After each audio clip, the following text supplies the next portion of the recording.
I'm going to call this Republican carnage, Democratic hope. Ex-President Trump was just indicted the fourth time for all the crimes that he's done. Many crimes he'll never be brought to justice for, but these, hopefully, he will be because of all the illegal activity he's done and the crimes against America,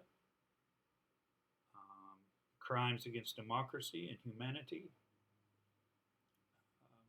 including creating such madness and anger in some of his supporters that they went out and hurt people and harassed people and threatened people. And some of them just, I think one was just killed by the FBI because of his threats to the FBI, and he pulled a gun when the FBI was there to arrest him.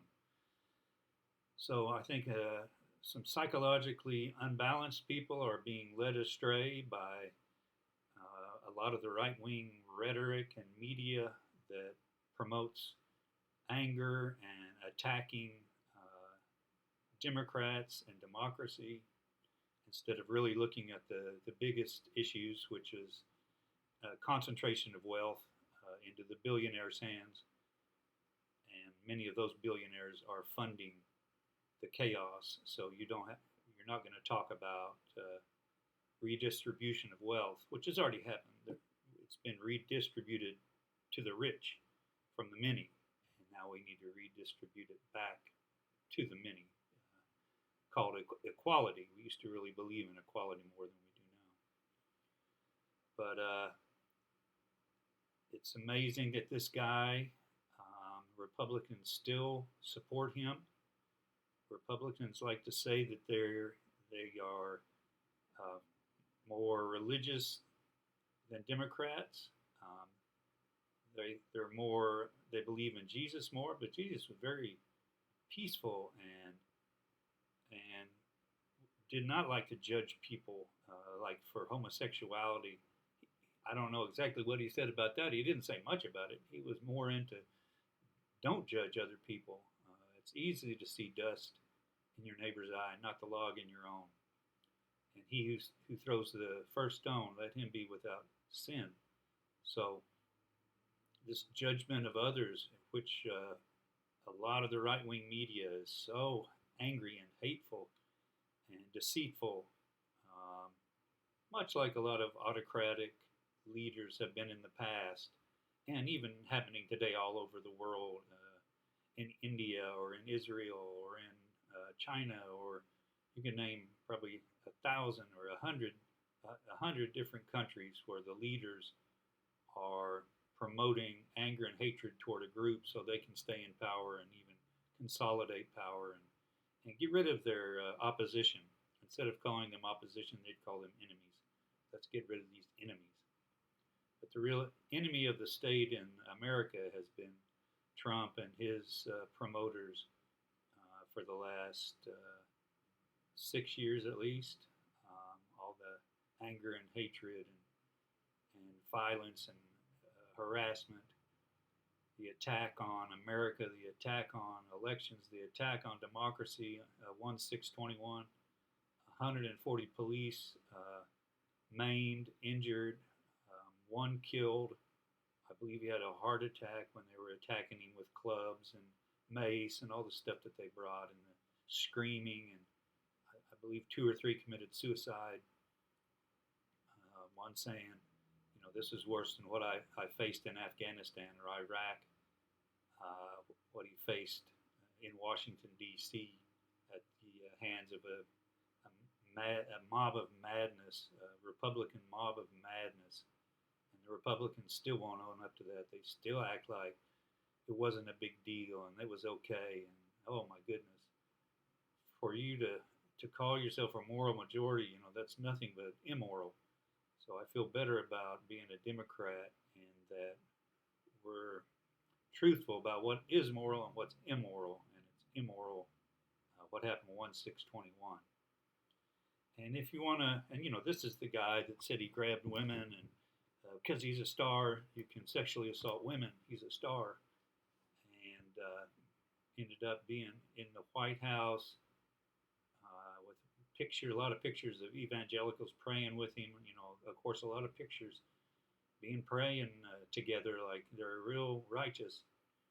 But I believe Jesus said you need to pray in your closet and don't pray in public, and be aware of those in the best seats in the long robes. So I don't think that's Christian, if you want to, call it that. It's not Christian to like show off. Look, I'm praying. Trump loved to, he grabs the flag and kisses it, and it's all for show. It's all for show. He's not a patriot. He sold out America when he tries to steal elections, or when he asks Zelensky in Ukraine, "Hey, we'll help you because I know the communist Russians are attacking you, but I need some information on Biden." And actually, Trump and Putin were pretty good friends. I think Trump wants to be a dictator. He would really like being a dictator. And the Republicans seem to support that. They like a strong leader, even if it's undemocratic. And, a lot of these guys, the fascist guys, strong, men are in control, women are subordinate, a lot of anger and hatred to these people are not just the opposition, they're an enemy of morality and God. And so they get this anger and this emotion up, which happened on 1/6/21 and beyond, attacking people that were at polling places and at school board meetings. Just madness, just the madness of the mob. And it's Republican right now. And Trump supported that, and Republicans have supported that. So that's a real crime against humanity. So it's just so sad, supporting this guy that said assaulting women is okay, especially if you're a star. And that's just the way things are. And being so racist against Mexicans coming in here, the very first thing he said, that's what he was talking about. His first speech, they're not sending us their best, they're sending us murderers and rapists. Just total racism and anti-immigration, which a lot of people found pleasing, and want to support him partly because of his stands on immigration. I am a Democrat, but I don't want a lot of immigration. We can't even take care of our own 330 million. I want to restrict immigration. So that's not an issue with me and a lot of Democrats. Some immigration, that's how most of us got here, or the heritage is that's how we got here. Even the Native Americans came here from Asia. So this is a nation of immigrants. But we have so much poverty, so much homelessness. We need to focus on taking care of our own before we take in more people, many that are poor that we can't take care of anyway. It's not humane. Because if you want to talk about humanity and compassion, well, let's talk about poverty in this country and homelessness already. We're missing out there. So this idea of immigration, I think Democrats need to speak more about limiting immigration, and we don't want to be hateful, and we want to help everybody here, but not be hateful, but limiting immigration. Abortion is a big issue. The Supreme Court went too far in taking away a woman's right to her own body and health care and decisions on what to do, especially in the first trimester. And I don't know exactly when the right line to be drawn is, but many Democrats, including myself, look at that as it is an important issue. I think Democrats should be real about it and say we would like to limit abortion. As Hillary Clinton was pretty good about this, as few abortions as possible, and we need to promote contraception, affordable, accessible, effective contraception, and cut down on unwanted pregnancies. Speak the truth, that's the truth, and try to limit the number of abortions. But it is a woman's right to choose. I think it was Alito that said Roe versus Wade was egregiously wrong from the start. Now that's 50 years ago. This smarty pants Alito, who's a Catholic, I believe, so he probably doesn't even believe in contraception, but saying, It was egregious. So for 50 years, he's saying these judges in the Supreme Court were all idiots, and luckily, he came around and got to teach teach the rest of us how smart he is and how egregiously wrong Roe versus Wade is. This is the same guy that has been palling around with billionaires and taking nice trips and just loving the high life. And when they asked him about it, what did he say? I think he said, "Well, there was an empty seat on the plane, and so it's not like I accepted any kind of gift.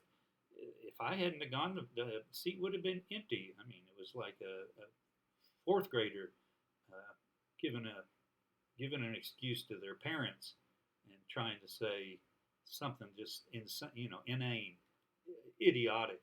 So he's saying he's so smart about abortion, and then he's so ignorant about how a Supreme Court justice would be above taking all these gifts from billionaires, including Thomas, buddying up with billionaires, and that's why so many of the Supreme Court justices are very conservative because billionaires have helped pack the court and supporting all sorts of PACs and Federalist Society and that, a lot of money can do a lot of things, including pushing and promoting and buying off people. So now we have an extremely conservative Supreme Court, much more conservative than America. And that's what money will get you. The money will get you the Supreme Court, and that's what's happened. And it's a tragedy. It's a true tragedy. Trump, who is about to be convicted in probably a number of cases, I think he has 3 on the court.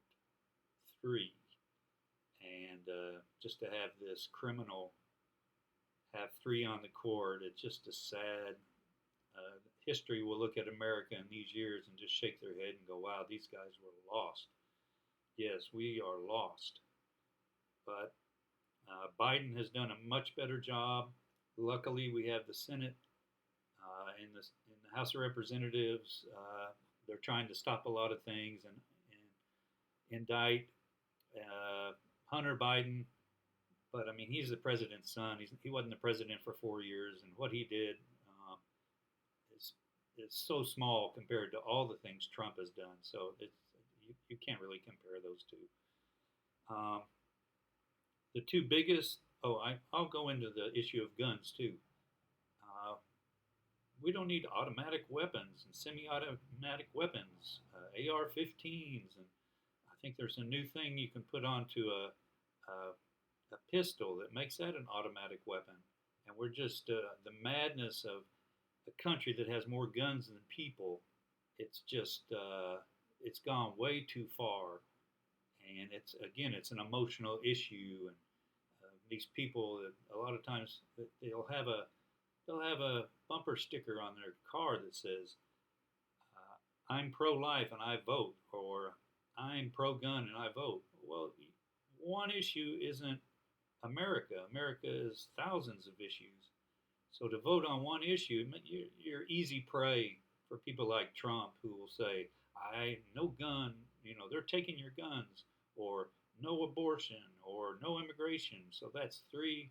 He can say those 3 things and know, hey, I'm going to get a bunch of people just for these 3 things. And I'm not going to talk about the rich and the poor. I'm not going to talk about the climate. I'm going to act like that doesn't even exist.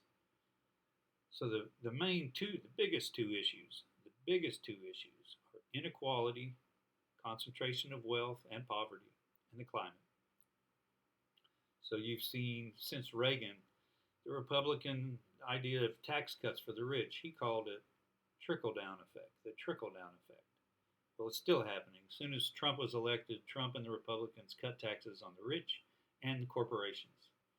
And to make it more palatable politically, they gave a tax cut to the middle class too, a smaller one.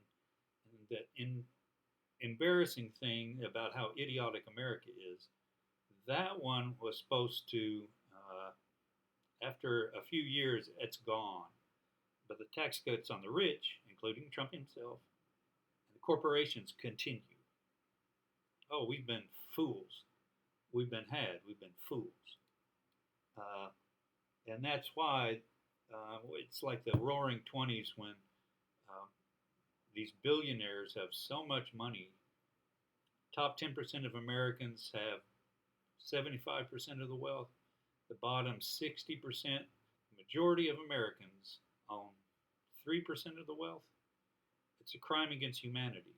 It's a hate crime. It's a crime against America. The concentration of wealth is basically where it's a new plantation. We have become a new plantation.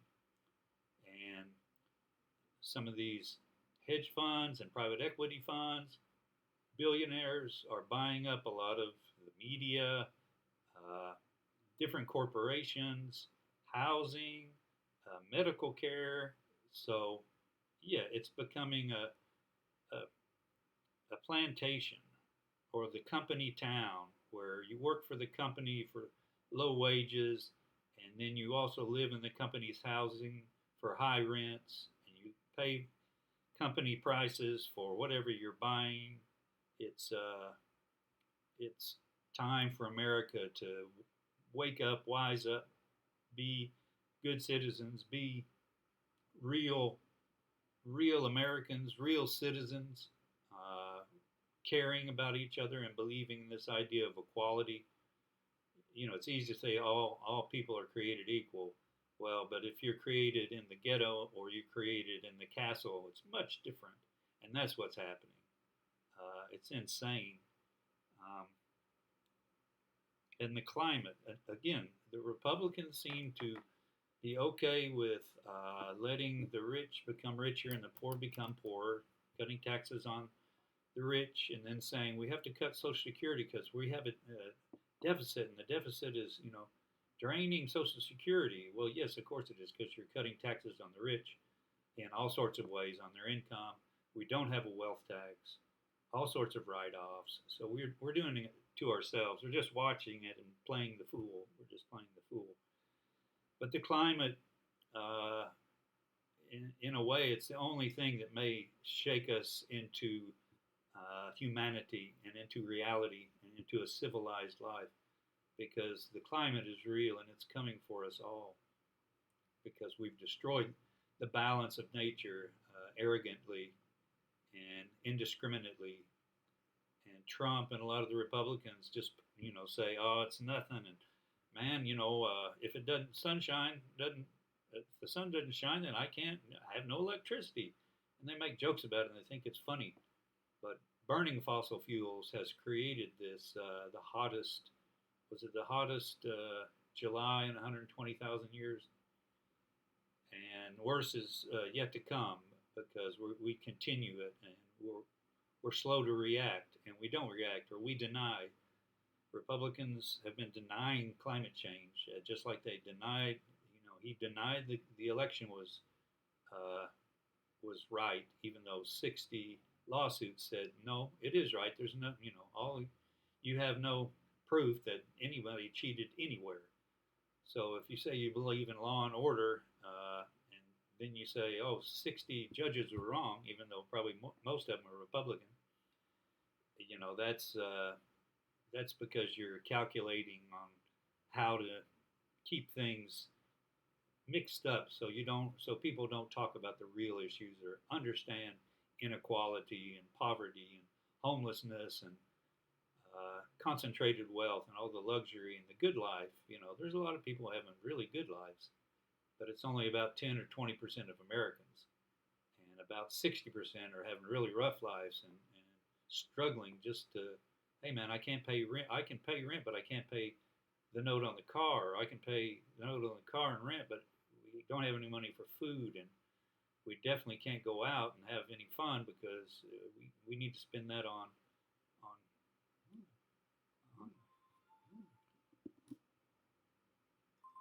yeah. I'll call them back. But the climate, there's a really good talk in 1985. Carl Sagan at the Senate, and just a good guy from Cornell, smart, good-hearted, and telling us way back then, 40 years ago, that this is happening and this is not good, and if we don't do anything, If the polar ice caps melt, say goodbye to a whole lot of cities around the world, and that's happening. So when the storms get worse, I helped clean up in Joplin when they had a terrible, terrible storm. Storms are getting worse. Higher winds. I think it's called well the change between the hot and the cold air. When that gets more extreme, the winds are more extreme. The hurricanes are more extreme. Uh, we're having more drought, or worse drought, more heat, more rain, more um, polar ice cap melt, just weather extremes, and and then fires. I mean, you have no rain, you have drought, then you're going to have a fire, and we like to blame it on whoever started the fire, but that's not. It would have started one way or another, whether it was lightning or a mistake. It's not how it started as bad as what's happening with the climate and how lazy we are, or how ignorant we are, or how bad of a citizen we are, trying not trying to do anything, or just trying to do this much when the problem is immense and we're doing almost nothing. And the Republicans are helping promote this by saying, oh, it's not too bad, or we shouldn't even do anything, or we need the jobs, and we can't shut down, the oil and the gas and the natural gas, uh, and the coal. We need all that, and there's a lot of money invested in that, and a lot of people making money on that right now, and that's helping create worse and worse problems for everybody. So when global warming and climate extremes happen more and more, uh, don't be we can't point the finger at other people. If we do, we got three fingers pointing back at us because it's our fault. We did not take control. We did not take action. We were not good citizens enough to stand up and say, hey, we have to really get together, just like we got together in World War II saying, man, we have a terrible enemy. We have to fight together. We have to coalesce, and it's not about who wants to be rich or poor, or who wants this or that. And we have to come together and work together and take care of each other, and overcome this great challenge. And that's what it is. Climate change is a great challenge that we have to come together. Economically, we're too much into avarice and mammon and loving money and loving wealth and loving material gain, and that seems to be a big uh, impulse. Or we like to say that you know without having that, the rich wouldn't help help us like they do, and we have to give them more money because that makes them have incentive, and it makes them work harder. If we give them millions and billions of dollars, they deserve that money. But just understand, if they deserve all that money, then what you're saying is these people deserve to be in poverty, and I think that's an inhumane and unconscionable and immoral attitude. Um, so we're kind of morally lost about money and the love of money, and not being able to come together and love each other and build a community of love. I think Democrats are better at looking at that and wanting that, and wanting a government that helps equalize not just the playing field, that isn't happening anyway, but just equalize the living field, how we live. Everybody should have a decent house. Everybody should, or a home, a decent home, a safe home. Everybody should have access to health care, a good education, and not be afraid to walk outside or let your kids go outside. Um, Green space. We're not committed to each other. That's a real problem.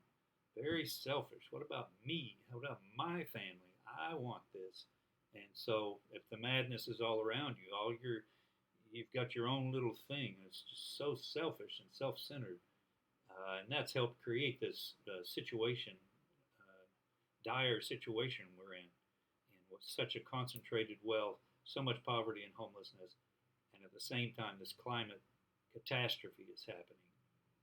And like I say, the climate catastrophe affects all of us, and so maybe that will help bring our hearts back around into balance with humility and love and compassion, and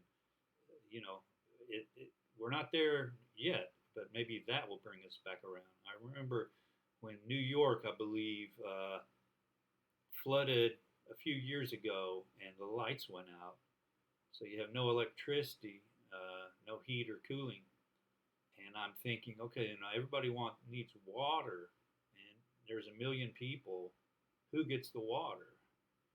Does only the rich people get the water? If they have the money, I'll pay for the water. Here's $1,000. So they get the water, but the poor person doesn't get the water, just basic needs.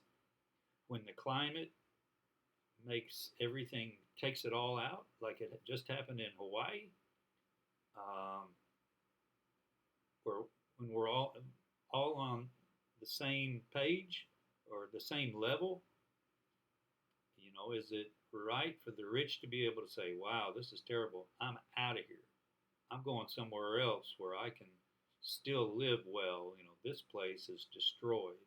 They'll just move somewhere else.